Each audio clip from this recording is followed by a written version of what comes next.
Miisa 700 ireo kandida ho ben'ny tanàna mirotsaka amin'ny anarany antoko timma.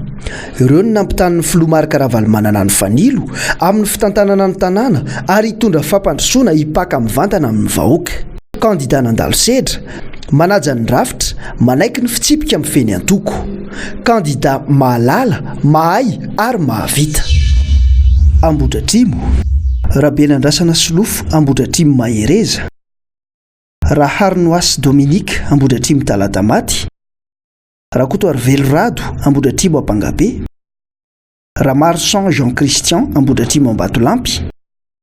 Ramil John Luc, Ambodratrimo Mananjara. Andriamaro Mandrosoa Njakaniaina, Ambodratrimo Ambohipiaonana. Rajaonera Samy, Ambohibao Antiroka. Andriamamonjosoa Albert Honoré, Ambodratrimo Viedanana. Rafaly Arjona Joshua, Ambodratrimo Ambodimanjaka. Andriamiandrosoa Jean Sosten, Ambodratrimo Antanety Be. Randrena Sopenjy, Ambodratrimo Ivato. Santatry Niaina Dode, Ambodratrimo Avaratsena. Ramanankilana Lalaina, Ambodratrimo Anosiala. Rakotomandimby Régis, Ambodratrimo Ampantokana. Tovoery Edy Ranjalahy, Ambodratrimo Mahitsy.